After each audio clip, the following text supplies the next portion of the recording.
এক ফকির দিল্লি ঘুরতেছে, একজন বলছে, ভাই তোমারে তো খয়রাত করে দেখতেছি আমি সেই ছোটবেলা থেকে, খালি তুমি খয়রাত করো। একটা জিনিস আপনারা মনে রাখবেন, গরিব, আজকে যারা গরিব পরিশ্রমের মধ্য দিয়ে কালকে তারা ধনী হতে পারে, কিন্তু যারা ভিক্ষুক, যারা ভিক্ষা করে, জিন্দেগিতে কোনোদিন তারা বড় হতে পারবে না। ভিক্ষা করা যাদের অভ্যাস, জীবনেও বাড়ি করতে পারবে না, জীবনেও ধনী হইতে পারবে না, কিন্তু গরিব ধনী হইতে পারবে। কারণ হলো আল্লাহর কাছে দুইটা বৈধ জিনিস অত্যন্ত ঘৃণিত। কয়টা? একটা হলো তালাক, আর একটা হলো ভিক্ষাবৃত্তি, মানুষের কাছে চাওয়া। আল্লাহ পছন্দ করেন না। তো ভিক্ষুক ঘুরতেছে, একটা লোক বলল, মিয়া তোমার তো সারা জীবনই খরচ করতে দেখি। খরচ করবো না, করবো কি? যার কাছে যাই সে দেয় 4 আনা 2 আনা 1 টাকা, এর বেশি তো দেয় না, তেদি আমি কেমনে বড় লোক হবো? কয় যে তুমি বাদশারে চোখে দেখো না, বাদশারে চোখে দেখো না। কয় বাদশার কাছে কি আমার মতো লোক যাইতে পারে নাকি? কল না, যাইতে হবে, যাও।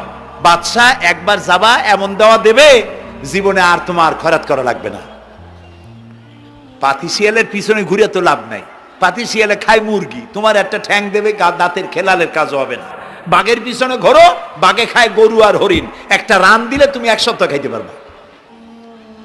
তো বলছে বাদশার কাছে যাও। তো বাদশারে পাবো কই? কই তো দেখলাম কেবল মসজিদে ঢুকলো। তারপরে ফকির গিয়ে দাঁড়ায় আছে বারান্দায়, দেখে যে উনি বাদশা ভেতরে বসে হাত তুলে আছে ভাবে, আর চোখ দিয়ে পানি পড়ে দাড়ি ভিজে ভিজে পড়তেছে। নামাজ শেষ করে, মোনাজাত শেষ করে বাদশা বেরিয়েছেন। কোন বাদশা? শাহজাহান। বাইরে আসার পর ফকির বলল, আসসালামু আলাইকুম বলে ফকির রওনা করছে। বাদশা বলে, দাঁড়াও, তুমি যে রওনা করলা, তোমার তো ভিক্ষুক মনে হয়, আর লোকেরা যারা ভিক্ষুক না তারাও তো আমার কাছে চায়, আর তুমি তো ভিক্ষুক, চাইলে না কেন কিছু? ভিক্ষুক বলে, জাহাপানা, আমি কিছু চাইতে এসেছিলাম আপনার কাছে, কিন্তু আপনার করুণ অবস্থা দেখে আমার জ্ঞানের চোখ খুলে গিয়েছে। আমি দেখতে পেলাম আমি যার কাছে চাইতে এসেছি, আমি তো কান্দি না, হাতও পাতি নাই। যার কাছে চাইতে আসলাম দিল্লির সম্রাট, আবার কোন সম্রাটের কাছে হাত পেতে ভিক্ষুকের মতো কি জানি চায়, আর চোখ দিয়া পানি পড়ে দাড়ি ভিজে ভিজে পড়ছে। আমার জ্ঞানের চোখ খুলে গেছে, দুনিয়ার বাদশার কাছে আর চাইবো না। বাদশা কান্দে যে বাদশার কাছে, তার কাছেই চাইবো। প্রিয় ভাই সব, এই জন্যে জিহেন সাফ করে ফেলুন। দুনিয়ার কোন মানুষের জন্য, মানুষের কাছে নয়, কোন কবরে নয়, কোন কারো কাছে নয়, আল্লাহ তাআলার কাছেই আমরা নামাজের মধ্যে ঘোষণা করেছি, ইয়াকা না'বুদু ওয়া ইয়াকা নাস্তাঈন। আল্লাহ তাআলা, তোমার একমাত্র ইবাদত করি, তোমার কাছেই সাহায্য চাই। কাজী সাহায্য আল্লাহর কাছে। কার কাছে চাইবো বলেন? আল্লাহ আমাদের ঈমান পোক্ত করে দিন। আমরা বলি আমিন, আমরা বলি আমিন। অসুখ বিসুখ হইলে পরে ধৈর্য ধরবেন। অনেক মানুষ আছে জ্বর হইলে কয় যে এত নামাজ পড়ি খালি জ্বর আমারই হয়, এত রোজা রাখি, ভালো ভালো কাম করি, আমার ছেলের অসুখ মোটে সারি না। এই জাতীয় কথা বলবেন না। মুমিনের পায়ে যদি কাঁটাও ফোটে, সওয়াব থেকে খালি নাই। ধৈর্য ধরতে হবে। কাঁটা ফুটছে, বলেন ইন্না লিল্লাহ। আজাবান লিল মুমিন, মুমিনের জন্য বড়ই আশ্চর্য ব্যাপার, বিপদ হইলেও শুকর আদায় করে, আর সুখে থাকলেও শুকর আদায় করে। সুবহানাল্লাহ বিহামদি। বিপদ আসলে সে বলে ইন্না লিল্লাহি, বলেন ইন্না লিল্লাহি ওয়া ইন্না ইলাইহি রাজিউন। আর যখন শান্তি আসে বলে আলহামদুলিল্লাহ। দুই অবস্থায় তার জন্য নিয়ামত আল্লাহর তরফ থেকে সে পায়, আলহামদুলিল্লাহ। প্রিয় ভাই সব, তো আল্লাহর উপর ঈমান আনার জন্য কয়টা শর্ত বলছি না? এই যে প্যাচ লেগে গেছে, কয় যে 3টা। আল্লাহর উপর ঈমান আনার জন্য শর্ত কয়টা? 4টা। 4টার বলছি কয়টা? 2টা। আরেকটা হচ্ছে আল্লাহর কুদরত, এ বিশ্বাস করা। আল্লাহর কুদরত মানে শক্তি। আল্লাহর কিছু বিশ্বাস করবেন, বলেন জোরে? শক্তি। আকাশ এবং জমিনে শক্তিশালী কে? কিন্তু আমার দেশের জনগণ, কিছু কিছু রাজনীতিবিদরা বলে জনগণই নাকি সকল ক্ষমতার, সকল শক্তির উৎস। কি পাগল! তুমি ক্ষমতার উৎস?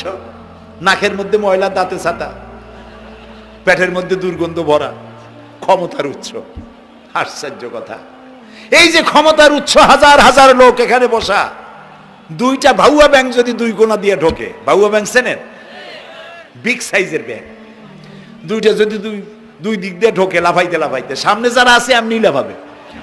অন্তত টঙ্গী তামিরুল মিল্লাত মাদ্রাসা ছাড়াইয়া তারপরে ফিরে তাকায় বলবে, ভাই আমরা দৌড়াই কেন? ব্যাংকের সামনে অসহায়, বল্লা ভীমরুলের সামনে অসহায়, সাপের সামনে বিচ্ছুর সামনে অসহায়, তারা কয় সকল ক্ষমতার উৎস জনগণ। কপাল পোড়া, ক্ষমতার উৎস জনগণ নয়। এটা কোরআনের সাথে কন্ট্রাডিকশন হয় এ কথায়। আল্লাহ বলেছেন আন্নাল কুওয়াতা লিল্লাহি জামিয়া, সকল ক্ষমতার উৎস কে? চিল্লায় বলো ক্ষমতা কি দেখছেন? মাত্র 1.5 মিনিট। কয় মিনিট? মাত্র 1.5 মিনিট। আল্লাহ বলেছেন কোন? সাথে সাথে তামিলনাড়ু, মালয়েশিয়া, ইন্দোনেশিয়া, থাইল্যান্ড, মালদ্বীপ, শ্রীলঙ্কা, 2 লক্ষ লোক শেষ, 1 লক্ষের খোঁজ নাই। সমুদ্রের পানি 33 ফিট উঁচু হয়ে এসছে। সুবহানাল্লাহ কই ইচ্ছে করে না?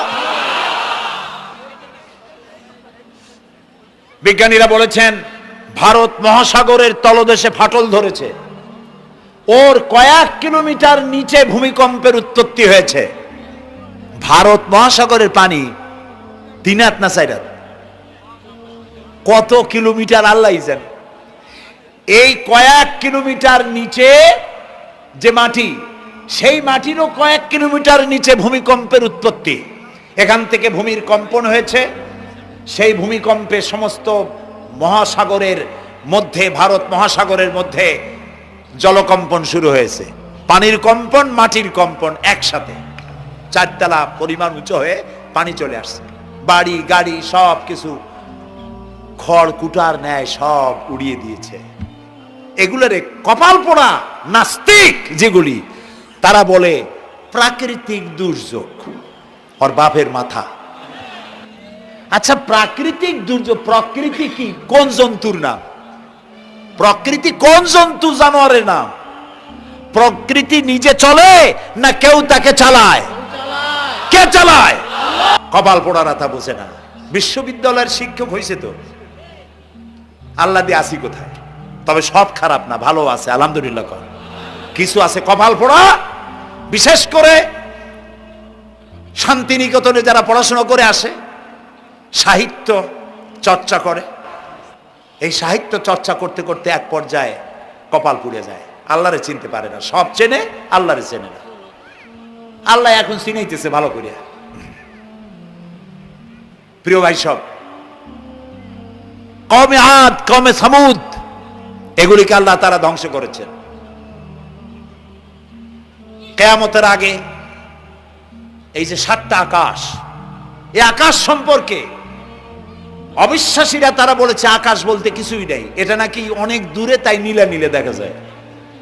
কি কপাল পোড়া চিন্তা করে, নীলা নীলা দেখা যায়। এই আকাশ মহাশূন্য। এই আকাশগুলিকে, আকাশ কয়টা? কয়টা স্তর? 7টা। এগুলি কাতাইয়ে সিজিল্লিল কুতুব। কোরআনে কারিমে আল্লাহ তাআলা বলেছেন কিতাবের পৃষ্ঠার মতো কিয়ামতের আগে একটার পর একটা ঠাস ঠাস করে পড়বে, ভেঙে চুরে চুরমার হয়ে যাবে। ওয়াইদাল বিহারু ফুজ্জিরাত, আল্লাহ তাআলা বলছেন ইদাস সামাউ ফাতারাত ওয়াইদাল কাওয়াকিবু ইনতাসারাত ওয়াইদাল বিহারু ফুজ্জিরাত। আকাশের তারকাসমূহ বিক্ষিপ্ত হয়ে পড়বে। অসংখ্য তারকারাজি, বিশাল বিশাল তারকা বিক্ষিপ্ত হয়ে পড়বে। চন্দ্র সূর্য একটার সাথে আরেকটা ধাক্কা লেগে চাঁদ আর সূর্য আলো হারিয়ে ফেলবে, একাকার হয়ে যাবে। পাহাড়গুলো উঁচু করে আল্লাহ তাআলা জমিনের উপরে আছাড় মারবেন, কালিহিনিল মানফুস, তুলার মতো উড়ে চলে যাবে। সুবহানাল্লাহ বলবা না? কত বড় শক্তি আল্লাহ পাকের। ওয়াইদাল বিহারু ফুজ্জিরাত, সমুদ্র সমূহ বিদীর্ণ হয়ে যাবে। সমুদ্রে যত পানি আছে সমস্ত পানিগুলি নিঃশোষিত হয়ে যাবে মাটির তলায়, এবং সেখানে অগ্নুৎপত্তি হবে। কোরআনে কারিম আল্লাহ বলে দিয়েছেন গোটা সমুদ্রগুলিতে আগুন জ্বলতে থাকবে। এগুলি কিয়ামতের আলামত। আল্লাহ পাকের অফুরন্ত মেহেরবানি। এই যে কানের কাছ দিয়া গুলিটা চলে গেছে, কানে লাগে নাই, বাড়ির কাছ থেকে কিয়ামত হয়ে গেল, বাংলাদেশে আল্লাহ বাঁচাই দিলেন। সুবহানাল্লাহ বলো, আলহামদুলিল্লাহ বলেন। আমাদের প্রতিবেশী দেশগুলিতে যেভাবে আঘাত লাগছে, ওর 1000 ভাগের 1 ভাগের আঘাত কয়েক সেকেন্ড যদি বাংলাদেশে হতো, আমাদের সব অপরিকল্পিত শহর, রাজুক পারমিশন দিয়েছে 3 তলার, করা হয়েছে 7 তলা। এইভাবে অপরিকল্পিত যত বিল্ডিং আছে এগুলি পচা সিমেন্ট দিয়ে, পচা ইট দিয়ে তৈরি করা হয়েছে। 2-3 সেকেন্ডের ভূমিকম্প যথেষ্ট এই শহর লন্ডভন্ড করে দেওয়ার। অসংখ্য মানুষ মারা যাবে, অসংখ্য বাড়িঘর শেষ হয়ে যাবে। এদেরকে রেস্কিউ করার মতো মডার্ন ইকুইপমেন্টসও গভর্নমেন্টের কাছে নাই। এজন্য আল্লাহর কাছে সেজদা দিয়া গুনার তওবা করতে হবে, আল্লাহ আমাদের মাফ করে দাও, আমার এই গরিব দেশটাকে কিয়ামত পর্যন্ত এই গজব থেকে বাঁচাও। প্রিয় ভাই সব, আল্লাহ তাআলার ক্ষমতার ওয়াজ আমি আজ করতে পারবো না, অনেক লম্বা হয়ে যাবে, কারণ আমাকে 3টা পুঁজির কথা তো কমসে কম বলতেই হবে, অল্প করে হলেও। শুনবেন তো? আল্লাহ তৌফিক দিক, বলেন আমিন। আল্লাহ তাআলার ক্ষমতায় বিশ্বাস করা, তার প্রচন্ড ক্ষমতা, যা খুশি তাই বলেন করতে পারেন। মরাকে জিন্দাকে মারতে পারেন, মরুভূমিতে ফুল ফুটাতে পারেন। সুবহানাল্লাহ, যা খুশি তাই করতে পারেন। এই শক্তি সহকারে আল্লাহকে বিশ্বাস করতে হবে। 4 নম্বরে আল্লাহর হুকুম এবং হাকাম, আদেশ নিষেধ। আমি আল্লাহরে বিশ্বাস করি, এই কথার কোনো দাম নাই যদি তার আদেশ না মানি। এই কথার কোনো দাম নাই যদি তার নিষেধকে আমি আমার জীবনে প্রত্যাহার না করে চলতে পারি। মুসলমান বলে দাবি করার কোনো মূল্য নেই। একদিকে নামাজ পড়ি, আর একদিকে ওজনে কম দেই, খাদ্যে ভেজাল দেই, বেপরদা করি, মিথ্যা কথা বলা হয়, ওজনে কম দেয়, খাদ্যে ভেজাল দেয়, জমিনের আইল ঠালে আমানতের খেয়ানত করে। আল্লাহর হুকুম মানা হলো না, রসুলের আদেশ মানা হলো না। আল্লাহর উপর ঈমান আনার জন্য 4র্থ শর্ত হচ্ছে আল্লাহ যা বলেছেন মাথা নত করে মেনে নিতে হবে, বলতে হবে সামি'না ওয়া আতা'না। বলেন সামি'না ওয়া আতা'না, শুনলাম আর মেনে নিলাম। বলেন তো জোরে, শুনলাম আর মেনে নিলাম। সুবহানাল্লাহ বলেন। মুমিনেরা এই প্রশ্নই করবে না মদ হারাম কেন, মুমিনেরা এই প্রশ্নই করবে না জুয়া হারাম কেন। একটাই জবাব, মদ হারাম কেন? আল্লাহ হারাম করেছেন তাই হারাম। জিনা হারাম কেন? আমার আল্লাহ হারাম করেছেন তাই হারাম। জুয়া হারাম কেন? আমার আল্লাহ হারাম করেছেন তাই হারাম। কোন যুক্তি নাই। যুক্তির, আল্লাহর নিষিদ্ধ জিনিসে যুক্তি তালাশ করে কেবলমাত্র শয়তান। আল্লাহর আদেশ নিষেধে যুক্তি তালাশ করে কে? শয়তান। মুমিনের কাজ হলো সামি'না, বলেন, ওয়া আতা'না, শুনলাম আর মানলাম, বাস, শেষ কথা, খালাস। এই গেল 4টি শর্ত পুরো হয়ে গেল। এই 4টি শর্ত যদি পূরণ করতে পারি তাহলে আল্লাহরে বিশ্বাস করছি এটা প্রমাণিত হবে, এটা জাস্টিফাই হবে, এটা সত্যতা প্রমাণ হবে যদি আল্লাহর হুকুম মতো। 1 নম্বরে হলো, আমি আবার কথাটা প্যাকেট করে দিই যাতে করে আপনারা বাড়ি নিয়ে যাইতে পারেন। আল্লাহর উপরে ঈমান এনেছি, এই কথাটাকে কমপ্লিট করার জন্য শর্ত কয়টা? 4টা। 1 নম্বরে আল্লাহর অস্তিত্বে বিশ্বাস, বলেন আল্লাহর অস্তিত্বে বিশ্বাস। 2 নম্বরে আল্লাহর গুণাবলীতে বিশ্বাস। 3 নম্বরে আল্লাহর ক্ষমতায় বিশ্বাস। 4 নম্বরে আল্লাহর আদেশ এবং নিষেধে বিশ্বাস, মান্য করে চলা। আল্লাহ যেন এই তৌফিক আমাদের দেয়, বলেন আমিন। আল্লাহ রাব্বুল আলামিন দুনিয়ায় শান্তি, আখিরাতে জাহান্নাম থেকে মুক্তি দেওয়ার জন্য আল্লাহ পাক আমাদেরকে একটা ব্যবসার কথা বলেছেন। ওই ব্যবসায় পুঁজি কয়টা? বলেন। 3টা পুঁজি। বলছি কয়টা? দেখেন যে কেমনি প্যাঁচ লাগে। বলছি মাত্র একটা, সে একটা ডাল বার করছি 4টা। এবার আসেন মূল পয়েন্টে। এবার দ্বিতীয় পয়েন্ট, রসুলের প্রতি ঈমান। আমরা তো রসুলের প্রতি ঈমান আনছি কিনা বলেন? রসুলের প্রতি ঈমান এনেছি। আমাদের এই ঈমান যথেষ্ট নয়, কারণ আমাদের ঈমান হলো রবিউল আউয়াল মাসে ঈমান তাজা হয়, ঠিক না? ঠিক না? রবিউল আউয়াল মাস যখন আসি, ব্যানার টানাই, শামিয়ানা টানাই, রাস্তাগুলিতে ফ্ল্যাগ লাগাই আর আলোক সজ্জা করি। মন্ত্রীরা আসেন, নেতারা আসেন, সিরাতুন নবী মাহফিলে দাঁড়ায় বলেন নবীর আদর্শ অনুসরণ করা ছাড়া উপায় নাই। অথচ ওনার পা থেকে শুরু করে মাথা পর্যন্ত নবীর আদর্শ নাই। আবার এই নেতা রামকৃষ্ণ মিশনে, রামকৃষ্ণ পরমহংসদেব তার মঞ্চে গিয়ে বলেন রামকৃষ্ণের নীতির ছাড়া বিকল্প কিছুই নেই। আবার গৌতম বুদ্ধের জন্মবার্ষিকী উদযাপনের জন্য সেখানে গিয়ে বলেন গৌতম বুদ্ধের অহিংস নীতি অনুসরণ করা ছাড়া জাতির যোগীনাথ হওয়ার আর কোনো পথ নাই। যেখানে যায় সেই জায়গার বুলি ধরে। রবিউল আউয়াল মাস আসতে পারে, আলোকসজ্জা করে ইয়া নবী সালামু আলাইকা, ইয়া রাসূল সালামু আলাইকা। এরপরে গরম গরম জিলাপি রাসূলুল্লাহকে বুঝায় দেওয়া হলো, হে রাসূল আপনি তাকিয়ে দেখেন কত মহব্বত আপনারে করি, আপনার মহব্বতের জন্য আমাদের শহরের কোনো মিষ্টির দোকানে আর মিষ্টি নাই, সব আমরা খাইয়া শেষ করছি। এই হলো মহব্বত। এই মহব্বতে এই ইমানে কাজ হবে না। এই ইমানে বলেন কাজ হবে না। কোন ইমানে কাজ হবে? রাসূলের প্রতি ইমানের অর্থ কি? এর অর্থ হচ্ছে নবী করিম সাল্লাল্লাহু আলাইহি ওয়াসাল্লাম আমাদের রাসূল, আমাদের নেতা। আমাদের রাসূল আমাদের নেতা, আমরা তার উম্মত, তার অনুসারী।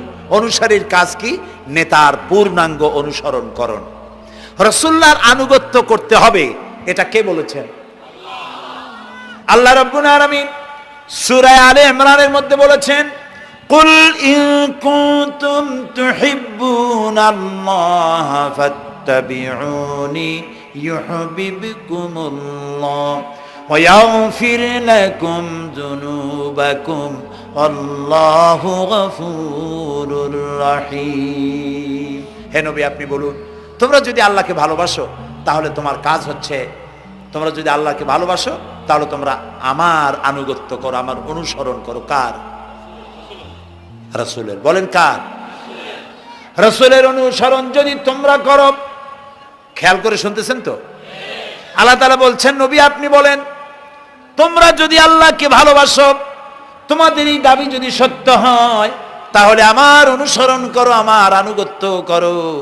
আমার অনুসরণ, আমার আনুগত্য করলে পরে তোমাদেরকে আল্লাহ রাব্বুল আলামিন ভালোবাসবেন এবং তোমাদের তামাম জিন্দেগির সমস্ত গুনাহ খাতা আল্লাহ তাআলা মাফ করে দিবে। আমরা কি গুনাহ মাফ করাইতে চাই? বলেন চাই? আসুন রাসূলের আনুগত্য করুন। রাসূলের আনুগত্য কিরকম? রাসূল যেভাবে মোস কাটছে আমরা সেইভাবে মোস কাটবো। তিনি দাড়ি যেভাবে রাখছেন আমরা সেইভাবে রাখবো। তিনি চুল কাটছেন যেভাবে সেইভাবে করব। তিনি পায়ের নখ, হাতের নখ যেভাবে কাটছেন সেইভাবে করব। তিনি যেভাবে বিবাহ করেছেন সেই সুন্নত অনুযায়ী বিবাহ, তিনি যেভাবে দেশ চালাইছেন সেইভাবে দেশ চালাবো। রাসূলের অনুসরণের অর্থ শুধু এই নয় যে তিনি যেভাবে সুরমা লাগাইছেন আমি ওইরকম সুরমা দেব, তিনি যেভাবে কদু খাইছে আমিও কদু খাবো, এইটা নয়। এটা নয়, শুধু রাসূলের আনুগত্য হবে মুরগির ফার্ম থেকে শুরু করে জাতিসংঘ পর্যন্ত, জীবনের সব ক্ষেত্রে। আর বিশ্বাস করতে হবে তিনি শেষ নবী, তারপরে আর কোন নবী আসবে না। আল্লাহ রাব্বুল আলামিন সূরা আহজাবের মধ্যে বলেছেন মা কানা মুহাম্মাদুন আবা আহাদিম মির রিজালিকুম ওয়ালাকির রাসূলুল্লাহি ওয়া খাতামান নাবিয়্যিন। মুহাম্মদ সাল্লাল্লাহু আলাইহি ওয়াসাল্লাম তোমাদের কোন পুরুষদের পিতা নন, তিনি আল্লাহর রাসূল এবং তাকে দিয়ে নবুয়তের মিশনকে খতম করে দেওয়া, কমপ্লিট করে দেওয়া হয়েছে। আর কোন নবী? রাসূলুল্লাহ বলেছেন লা নবিয়্যা বাদি ওয়ালা রাসূল, আমার পরে আর কোন নবীও আসবে না, রাসূলও আসবে না। কথা বুঝে আসছে? আল্লাহর নবীর পরে আর কোন নবী হবে না। আল্লাহর নবী বলেছেন একটি ইমারত তৈরি করে তার ভিতরে একটা ইট যদি খালি থাকে, একটি ইটের জায়গা যদি শূন্য থাকে তাহলে সকলের চোখে ধরা পড়বে। ওই ইটখানা দিলে পরে বিল্ডিংটা কমপ্লিট হয়ে যায়। নবুয়তের যে ইমারত আল্লাহ তৈরি করেছিলেন ওর ভিতরে একটা ইটের অভাব ছিল, আল্লাহ পাক আমাকে দিয়ে সেই শূন্য জায়গা পূরণ করে দিয়ে নবুয়তের মিশনকে কমপ্লিট করে দিয়েছেন। রাসূলুল্লাহ বলেছেন আমার পরে আর কেউ নবী হবে না। পৃথিবীর সব মুসলমানদের আকীদা মুহাম্মদ সাল্লাল্লাহু আলাইহি ওয়াসাল্লামের পরে যদি কেউ নবুয়তের দাবি করে সে কাফির, হাজার বার কাফের। তারা যারা তাকে যারা নবী মানবে তারাও। রাসূলুল্লাহ বলেছেন আমার পরে 30 জন মিথ্যেবাদী নবুয়তের দাবি করবে। তার মধ্যে একজন তো দাবি করছে রাসূলের জীবদ্দশায়, একটা ছিল মেয়ে লোক আর একটা ছিল পুরুষ। পুরুষটার নাম ছিল মুসাইলামা কাযযাব, নামই ছিল কাযযাব। কাযযাব মানে মিথ্যাবাদী। দেখছেন অবস্থা, নামই মিথ্যাবাদী। উম্মতেরা কইল যে আপনি তো একজন নবী, আমরা সৌভাগ্য আর দুর্ভাগ্য হোক আপনারা নবী বলে মানলাম। মুহাম্মদ সাল্লাল্লাহু আলাইহি ওয়াসাল্লামের কাছে প্রায় জিবরাইল আসে আর ওহী আনে, আর আপনি আমাদের কোনো ওহী দিতে পারলেন না পর্যন্ত। কয় যে কেবল না নবী হইলাম, অপেক্ষা করো, ওহী আসবে না। বেশ কিছুদিন যাওয়ার পর খুব চিন্তা ভাবনা করে কয় যে ওহী একটা আসছে। উম্মতেরা সব দৌড়ে আসছে, কি ওহী? কয় যে এইমাত্র শেষ রাত্রে জিবরাইল আসছিল, আইসে আমারে কয়ে গেল একটা সূরা নাজিল করলো। সূরাটা কি? ইন্না আতাইনাকাল আকাক ফাসাল্লি লিরাব্বিকা ওয়াজআক ইন্না শানিয়াকা হুয়াল আবলাক।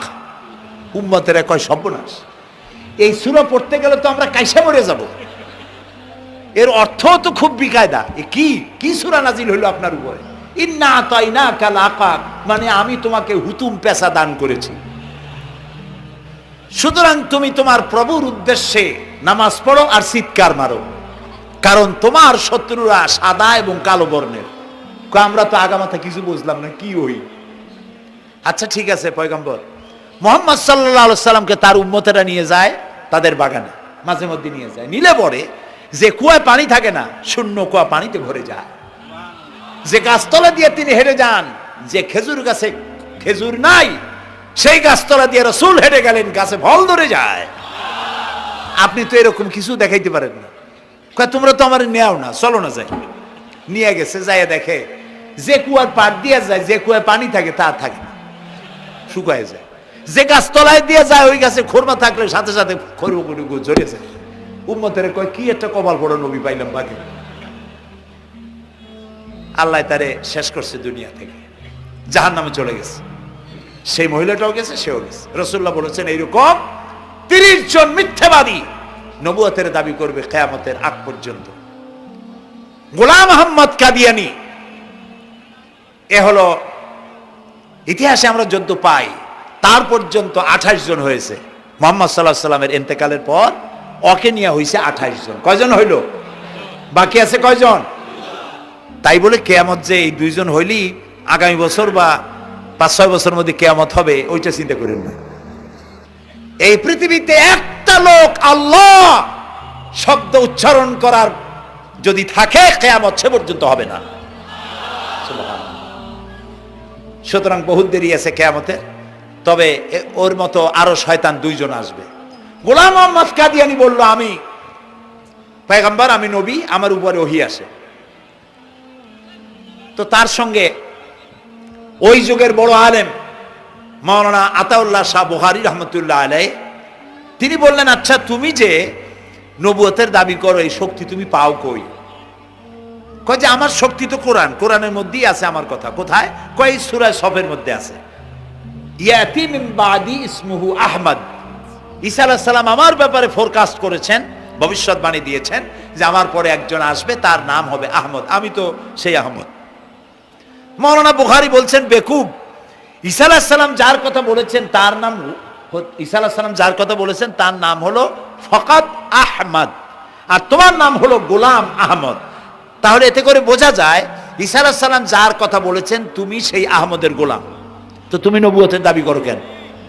গোলাম আহমদ কয় যে হুজুর আমার নামের আগে গোলাম বৈশা একটু সমস্যা হয়েছে, ঠিক, তো গোলামটারে যদি বাদ দেই তাহলে তার আপনি আপত্তি করতে পারেন না আমি আহমদ থাকি আর আপনি আমার উম্মত হয়ে যান। আমি আমার কথা ঈসা আলাইহিস সালাম বলেছেন। মাওলানা বুখারী বলছেন দেখো তোমার ফতোয়া অনুযায়ী তুমি বলছো নামের প্রথম অংশ বাদ দিয়া শেষের অংশ নিয়ে তোমার উপর ঈমান আনতে, তাহলে আমার নাম আতা আল্লাহ, তোমার ফতোয়া অনুযায়ী আমার নামের প্রথম অংশ বাদ দিলাম, আতা গেছে, থাকছে আল্লাহ। আর আল্লাহ হয়ে বলছি তোর মতো গাধারে আমি নবুয়ত দেই নেই। এরপর এই শয়তানের মৌত হলো কোথায় বলেন? কোথায়? পায়খানার ভিতরে। এই কাদিয়ানীরা, গোলাম মোহাম্মদ কাদিয়ানী কাফের, ওরে যারা নবী বলে মানে তারাও কাফের। প্রিয় ভাই সব, পৃথিবীর 48টি মুসলিম দেশ কাদিয়ানীদেরকে নন মুসলিম মাইনরিটি হিসেবে ঘোষণা দিয়েছে রাষ্ট্রীয়ভাবে। সৌদি গভর্নমেন্ট আইন পাশ করেছে কিয়ামত পর্যন্ত কাদিয়ানীরা মক্কা মদিনায় প্রবেশ করতে পারবে না। কাজী তাদের ব্যাপারে উচ্চবাচ্য কথা বলতে গিয়ে ব্যারিস্টার হন, আইনজীবী হন, যেই হন, খতমে নবুয়তের আন্দোলন যারা করে তাদের ব্যাপারে কথা বলতে গিয়ে মুখ সামনে কথা বলবেন। এদেশের মানুষ শহীদ হয়ে যাবে, কাদিয়ানীদেরকে বরদাস্ত করবে না। আমাদের দেশে হিন্দু, থামুন, আমাদের দেশে হিন্দু, খ্রিস্টান, বৌদ্ধ আমাদের দেশের নাগরিক অধিকার ভোগ করে না? আমাদের সমান নাগরিক অধিকার তারা ভোগ করে। কাদিয়ানীরাও হিন্দু খ্রিস্টানদের মতো নন মুসলিম মাইনরিটি হিসেবে এদেশে বসবাস করে নাগরিক সুবিধা ভোগ করবেন, কোনো অসুবিধা নাই। কিন্তু আপনি মুসলমান বলে দাবি করবেন না, শেষ নবী মানবেন না, আমরা এই ব্যাপারে কিয়ামত পর্যন্ত আপোষ করব না। কেবলমাত্র মূর্খ, দালাল, হারামখোর তারাই কাদিয়ানীদের পক্ষ অবলম্বন করতে পারে, ইমানদারেরা পারে না।